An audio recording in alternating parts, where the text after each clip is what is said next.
காலை உணவு. இந்த காலை உணவுனா காலையில இப்ப அத்தனை பேரும் நான் ஒரு கப் காஃபி இல்லைன்னா ஒரு கப் டீ, அது ரெண்டும் வந்து தவிர்க்க முடியாத ஒரு உணவாக பெருவாரியான சமூகத்தில் இருக்கு. இந்த காஃபி டீ வந்து கிட்டத்தட்ட ஒரு 200-250 வருஷமா படையுது. அதுக்கு முன்னாடி ஏதாவது ஒரு உணவு எடுத்திருப்பாங்க இல்லையா?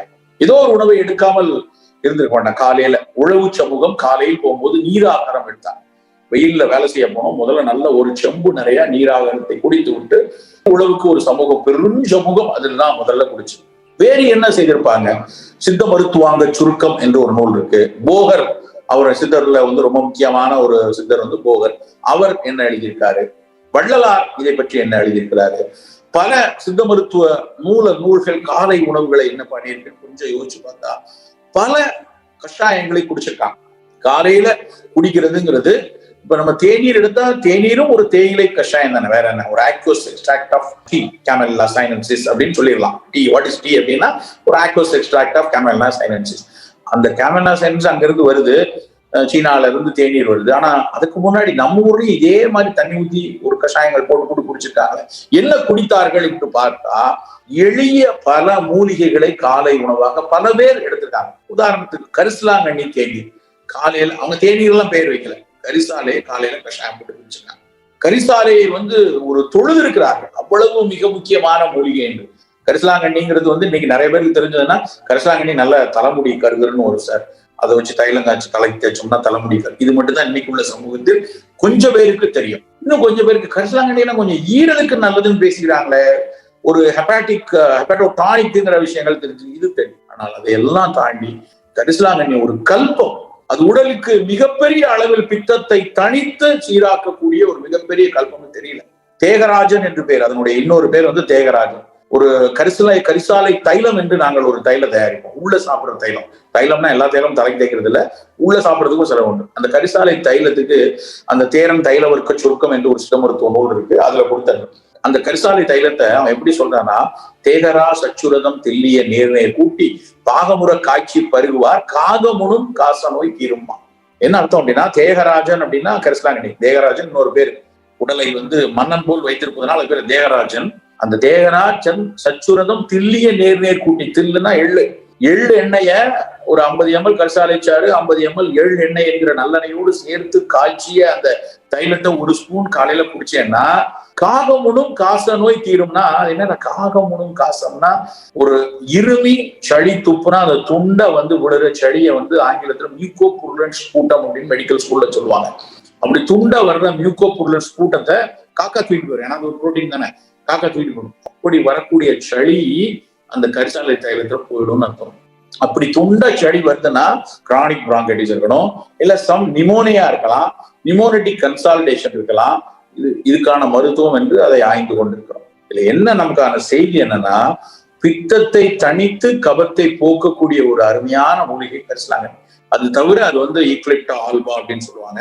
அந்த ஈக்லிப்டா ஆல்பாங்கிற அந்த பிளான்ட் வந்து ஒரு மிகப்பெரிய ஹெப்பாட்டிக் டானிக், லிவர் டானிக். ஈரல் நோய்கள் எல்லாம் மஞ்சக்காமாலையில இருந்து ஹெப்பாட்டிஸ் பி வைரஸ் கூட அதுல ஆய்வு செய்தார்கள். அப்படியான ஒரு மிகச்சிறப்பான ஒரு கஷாயம். நான் என்ன கேட்கிறேன், காலையில தேநீர் மட்டும் தான் குடிக்கணுமா? நாம ஏன் ஒருத்தர் ஒரு ஸ்பூன் கரிசலாங்கண்ணி பொடியை போட்டு ஒரு டம்ளர் வெந்நீர் போட்டு அதுல வந்து கலந்து குடிக்கலாம், இல்ல டீ மாதிரியே டிகாக்ஷன் எடுத்து குடிக்கலாம். அப்படி குடிச்சா என்ன குறைஞ்சிட போகுது? அதுல ஒரு நச்சுக்கூறு கூட கிடையாது. நாம ஏன் அதை பழக்கமாக, நம் பண்பாட்டு பழக்கமாக தொடர்ந்து அதை எடுக்கக்கூடாது? காலை உணவுல தேநீர் அப்படிங்கிற ஒரு விஷயத்துல தேநீர் எடுத்துக்கொள்ளுங்க. ஒரு நாள் தேநீர் எடுங்க, ஒரு நாள் நல்ல காஃபி எடுத்துக்கொள்ளுங்க, அது ஓகே. இன்னும் மற்ற நாட்கள்ல ஒரு நாள் கரிசலாங்கண்ணி டீ, ஒரு நாள் வந்து ஆவாரை தேநீர், ஒரு நாள் சுக்குமல்லி காஃபி, ஒரு நாளைக்கு வந்து இஞ்சி எலுமிச்சம்பழச்சாறு, இப்படி காலை உணவை எடுத்துக்கணும். இது 2 வகையில பயன். ஒண்ணு சூழலுக்கு இணக்கமா இருக்கும், இன்னொன்னு நம்ம உடலுக்கு பித்தத்தை தனித்து காலை உணவை சிறப்பாக எடுத்துக்கணும். ஒன்னொன்னுக்கு பின்னாடி மருத்துவ குணம் இருக்கு. ஒரு சுக்குமல்லி காஃபி நான் சாதாரணமா தெரிஞ்சது. எங்க அம்மா எல்லாம் சின்ன வயசுல சனிக்கிழமை ஆனா கண்டிப்பா சுக்குமல்லி காஃபி கொடுக்கணும் அப்படின்னு ஒரு டம்ளர் தூக்கி வச்சிருவாங்க. அழுதுகிட்டு அப்படி ஒரு காரமா அப்படின்னு நினைச்சு வாங்கி குடிப்போம். அப்ப எங்களுக்கு தெரியாது இன்னைக்கு அதுல தைமோக்வினன் இருக்கு, ஜிஞ்சிபராய்டு ஆல்கலாய்டு இருக்கு, அது வந்து ஹியூமன்ஸ் ஃபினான்ஷியல் வைரஸ், எத்தனையோ படிக்கிறோம். இதெல்லாம் எங்க அம்மாவுக்கு தெரியாது. ஆனா எங்க அம்மாவுக்கு தெரிஞ்சது, அவங்க பாட்டி சொல்லி கொடுத்தது, அவங்க பெரியம்மா சொல்லி கொடுத்தது. இதை சாப்பிடுற அவன் பையனுக்கு நல்லா இருக்கும், அவனுக்கு சளி பிடிக்காது, ஒழுங்கா ஜீரணமாகும், காலையில ஆனா ஒழுங்கா ஆய்ப்பாவான், இப்படிதான் சொல்லி கொடுப்பான். இப்படிதான் தெரியும் நம்ம அம்மா அப்பாவுக்கு. அப்படி கொடுத்த ஒரு பானங்களையும் நாம் ஏன் துறக்க வேண்டும்? சார் சரி சார், நீங்க வாடகை என்னென்னமோ சொல்லுங்க, கரிசலாங்கண்ணிக்கு எங்க போறது, நீர்மூலிக்கு எங்க போறது, ஆவாரம் எங்க கிடைக்கும், இதெல்லாம் அமேசான்ல கிடைக்குமா? நான் ஜிபேல பே பண்ணா எனக்கு டமால் வீட்டுல வந்து கொடுப்பாங்கன்னா கொடுக்க மாட்டாங்க. அதுக்கு ஒரு இண்டஸ்ட்ரி வந்ததுக்கு அப்புறம் செய்வாங்க. அதுல ஒரு லாபம் வரும்போது அவர்கள் ஒட்டுமொத்தமாக அங்க இருக்கிற மலையப்புறம் அழிச்சு கூட ஆவாரம் வளர்த்துவாங்க. அது வேற விஷயம். ஆனா நாம் சற்று மெனக்கெட வேண்டும். இன்றைக்கு மெனக்கெடும். இன்னைக்கு எனக்கு தேவை. நம்ம ஊர்ல இருந்து வரும்போது நாம ஏன் கொஞ்சம் கரிசலாங்கண்ணி பொடி, கொஞ்சம் நீர்மொழி பொடி வாங்கி ஒரு கண்ணாடி பாட்டில வீட்டுல வச்சுட்டாங்க.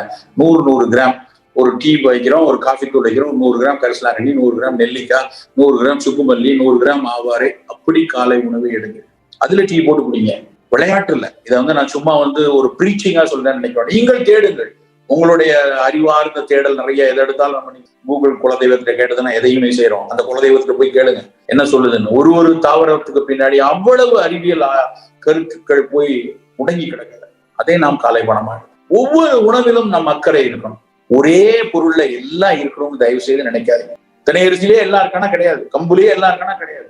பன்முகத்தன்மை அது எல்லா விஷயங்களையும் சரி, மொழியாக இருந்தாலும் சரி, உணவாக இருந்தாலும் சரி, எல்லாத்துலயும் பன்முகத்தன்மை தான் நம்முடைய சமூகத்தினுடைய மிகப்பெரிய பலமே. அதுதான் எல்லாம் ஒன்னாக்கிடணும், எல்லாம் ஒன்னா ஒரே இதுல எல்லாம் கிடைக்கணும்னு நினைப்பே மிக தவறான ஒரு விஷயம். கோடிபிகேஷன் அங்கதான் அப்படி வருது. அப்போ உணவுல 6 சுவையுள்ள பல்வேறு மரபு தானியங்களை நம்முடைய தினசரி உணவாச்சு. காலையில நம்ம எதுக்கு தினம் பிரெட் சார், நான் சாண்ட்விச் சார், கீழே ரொட்டி மேல ரொட்டி, நடுவுல கொஞ்சம் சீஸ், மேல மயோனைஸ் ஊத்திக்குவேன், வெஜிடபிள் வச்சுட்டு காரை ஸ்டார்ட் பண்ணும்போது கரெக்டா வச்சுட்டு போற 20 நிமிஷத்துலயே நான் சாப்பிட்டுட்டு போயிருவேன் சார்ன்னு சொல்றான். அவ்வளவு தப்பான விஷயம் நண்பர்களே. ஒரே ஒரு விஷயம் தான், நம் சமையல் அறையில் கூடுதலாக செலவழிக்கக்கூடிய 20 நிமிடங்கள் நம் ஆயுள் காலத்தில் கூடுதலாக 20 வருடங்களை தரும். சற்று மெனக்கிடணும். கொஞ்சம் 20 நிமிஷம் முன்னாடி எழுந்துக்கலாம், இல்ல 20 நிமிஷம் கூடுதலா அதுல அக்கறை செலுத்தணும். அப்படி காலை சாப்பாட்டுல சிறுதானியங்கள் இருக்கட்டும், நிறைய காய்கறி இருக்கட்டும், நிறைய பழங்கள் இருக்கட்டும், பட்டை தீட்டாத இந்த பாலிஷ் பண்ணாத தானியங்களை நம்முடைய உணவுகளாக இட்லி, இடியாப்பம், புட்டு, பொங்கல் எடுக்கலாம். அதை விட்டுட்டு நான் பிளேக்ஸ் வாங்க சார், நான் ஓட்ஸ் பிளேக்ஸ் தான் சார் சாப்பிடுறேன், ஓட்ஸ் சாப்பிட்டா உடம்பு குறைஞ்சிடும்னு சொல்றாங்க சார். எவ்வளவு ஒரு மடத்தனமான ஒரு எண்ணம். ஓட்ஸ்ல நாங்க புளியோதரை பண்ணியிருக்கோம், ஓட்ஸ்ல ரொட்டி செஞ்சிருக்கோம், ஓட்ஸ்ல நாங்க ஊத்தப்பம் பண்ணியிருக்கோம், அப்படி புதுசா வேற சொல்ல ஆரம்பிச்சிருக்காங்க. ஓட்ஸ்ல தானியமா அப்படியே பேக்ல அப்படி அரிசி மாதிரியா கொடுக்குறாங்க. அது அவலா வருது. ஒரு தானியம் அவலாக மாற்றப்படுவதற்கு எவ்வளவு வன்முறைகள் நடக்குதுல்ல. ஓட்ஸை டப்பால அப்படி தட்டினா பொலன்னு அருவி மாதிரி உழணும். அது டொம்முன்னு உருடையா தான் வாங்குவோமா? அப்போ பொலன்னு அருவியா உழணும்னா அதுல நான் ஹைட்ரோஸ்கோபிக் விஷயத்துக்கு கெமிக்கல் சேர்க்கணும், சிலிகேட்ஸ் போடணும், மண்ணள்ளி போடணும். சிலிகேட்னா வேற ஒண்ணுல மண்ணு தான். அதை போட்டு அதை தட்டணும். அப்புறம் அதுல கெட்டு போகக்கூடாது. சோடியம் பென்சோவேட் இருக்கணும், சோடியம் பொட்டாசியம் நைட்ரேட் இருக்கணும், கொஞ்சம் வெள்ளையா வரணும், பொட்டாசியம் புரோமேட் போடணும், அப்புறம் டேஸ்ட் வேணும், மோனோசோடியம் குளூட்டமேட் போடணும். இவ்வளவு உப்புகள் நம்ம வீட்டுல என்னைக்காவது தோசை கிடைக்கும் போது கொஞ்சம் சோடியம் பென்சோவேட், கொஞ்சம் சாம்பார் வைக்கும்போது பொட்டாசியம் நைட்ரேட் போடுறோமா? இல்ல மோனோசோடியம் குளூட்டமேட் போட்டு சொரக்கா போட்டு செய்யறோமா? அப்படி என்னைக்காவது நம்ம அம்மா செஞ்சு கொடுத்துருக்காங்களா? ஆனா இப்படியான உப்புக்கள் உள்ள சேர்ந்து கொண்டே வரும்போது நம்ம குடல்ல இருக்கக்கூடிய கட் பயோம் அப்படின்னு சொல்லக்கூடிய கோடானு கோடி பாக்டீரியாஸ் உள்ள வச்சிருக்கோம், வைரஸ் வச்சிருக்கோம். அவையெல்லாம் பொட்டாசியம் நைட்ரேட்டுக்கும் மோனோசோடியம் குளூட்டமேட்டுக்கும் பொட்டாசியம் புரோமேட்டுக்கும் என்ன நடக்கும்னு யார் ஆய்வு செய்தது? எதற்கு நண்பர்களே? இவையெல்லாம் அறிவியல் பூர்வமா ஆய்வு செய்யாம சார் சொல்லியிருக்காங்க. எவ்வளவு பெரிய நிறுவனங்கள் எவ்வளவு லட்சம் கோடிகளை ஆராய்ச்சி பண்றாங்கன்னா, நீ எல்லாம் பண்ணுங்கப்பா. முதல்ல தேவையா? ஃபர்ஸ்ட் கேள்வி. முதல்ல தேவை நமக்கு ரொம்ப அவசியம். இதை சாப்பிடல நம்ம செத்து போயிடும், இது சாப்பிடல நமக்கு நோய் வந்துடும் அப்படின்னா நம்ம அதை எடுக்கலாம். நூடுல்ஸ் சாப்பிடலன்னா கழுத்தெல்லாம் திரும்பிக்கும் அப்படின்னா நூடுல்ஸ் போய் சாப்பிடலாம். நமக்கு அப்படி இல்லை, நமக்கு அவசியம் இல்லை, தேவையில்லை. தேவையில்லாத ஒருத்துல எவ்வளவு பெரிய ஸ்டாண்டர்ட் இருந்தாலும், எவ்வளவு பெரிய குளோபலி ரெக்கக்னைஸ்டு அக்ரெடிட்டட் சர்டிபிகேஷன் எனக்கு அதுக்கப்புறம் தான் செகண்ட். முதல்ல எனக்கு தேவையில்லை. எனக்கு இட்லி போதும், கம்பஞ்சோறு போதும், திணை பொங்கல் போதும், வரகரிசி உப்புமா போதுங்கிற ஒரு மனநிலை வரணும். இந்த போதும் எனக்கு வேண்டாம் என்கிற சொல்ற மனநிலை தான் நமக்கு உணவில் நாம் ரொம்ப ரொம்ப முக்கியமா எடுத்துக்கொள்ள வேண்டியது. ரெஃப்யூஸ், தேவையில்லாத எனக்கு வேண்டாம். வருஷத்துக்கு ஒரு போன் வாங்குறது ஒரு பெரிய விஷயம். பாக்குறதுக்கு என்னங்க அதுல நிறைய ஃபீச்சர்ஸ் இருக்கு, இதெல்லாம் எடுத்துக்கிறது. எவ்வளவு பெரிய குப்பைகளை நாம் உருவாக்குறோம். அது குப்பையா இருக்கட்டும், இல்ல வேற எந்த குப்பையா இருக்கட்டும். நண்பர்களே, உணவு விஷயத்திலும் இந்த பார்வை இருக்கும். தேவையில்லாமல், அவசியம் இல்லாமல் புதிய புதிய விஷயங்கள், வணிகத்திற்காக வணிக வன்முறைகளை ஏற்படுத்தி வரக்கூடிய விஷயங்களுக்கு நாம் இடம் கொடுக்க கூடாது, வேண்டாம். அது நம் உடல் நலத்திற்கும், நம் மண்ணினுடைய உடல் நலத்துக்கும், நம் நாட்டினுடைய உடல் நலத்துக்கும் ரொம்ப அவசியம். முதல்ல காலை பானங்களாக நாம் இந்த மாதிரியான பானங்களை குடித்து பழகணும். நெல்லிக்காய் விட்டமின் சி மட்டும் இல்லை, அதுல நம்ம ப்ரோக்ரெசிவ் ரிட்ரடேஷன் ஆஃப் இம்யூனிட்டி பாங்க, இம்யூனோசெனசன்ஸ் பேர். வயோதிகத்தில் முதுமையில் வரக்கூடிய இம்யூனிட்டி குறைவை தடுக்கிறது மிகச்சிறந்த ஒரு பொருள் நெல்லிக்காய். காலையில நீங்க நெல்லிக்காய் பொடியை வச்சு கஷாயமா குடிங்க, இல்ல நெல்லிக்காய் சாறு எடுத்து குடிங்க, சுக்குமல்லி காஃபி குடிங்க. திட உணவுகள் எடுக்கும் பொழுது கம்பு இரும்பு சத்து அரிசியை விட 8 மடங்கு அதிகம். 2 நாளா நான் வீட்டுல சாப்பிட்டேன், ஒரு நண்பரோட வீட்டுல. தினம் நல்ல செவப்பா கருப்பா தான் இட்லி, அவ்வளவு சுவை, அவ்வளவு சாப்பிட்டா, அவ்வளவு அருமையான இட்லிக்கு கத்திரிக்காய் குச்சி வச்சு சாப்பிட்டா அவ்வளவு சுவை. நிச்சயமா என்னால் அறுதிட்டு சொல்ல முடியும் இந்த பீஸாலையும் பர்கர்லயும் இப்படியான சுவை இருக்க போறது. சுவை ஒரு தனி மனிதன் சார்ந்ததுன்னு எடுத்துக்கிட்டா கூட இந்த இட்லியில இருக்கக்கூடிய மருத்துவ குணங்கள், இந்த இட்லியில இருக்கக்கூடிய சமூக நலம், இந்த இட்லியில இருக்கக்கூடிய சூழலியல் நலம் நிச்சயமா அந்த பீஸாலையோ பர்கர்லயோ இருக்காது. இந்த இட்லியை சாப்பிட்டு நாம் கழிக்கக்கூடிய மலத்தில் கூட எந்த விதத்திலும் தீங்கு நடக்காது. ஆனால் அந்த மாதிரி வரக்கூடிய துரித குப்பை உணவுகள்ல ஒரு விஷயத்திலும் சூழலுக்கு எதிரான ஒரு விஷயம் போய் சேரும். நண்பர்களே, நம் உணவு நமக்கானது மட்டுமல்ல, இந்த நிலத்திற்கானதுங்கிறத மறந்து விடவே கூடாது.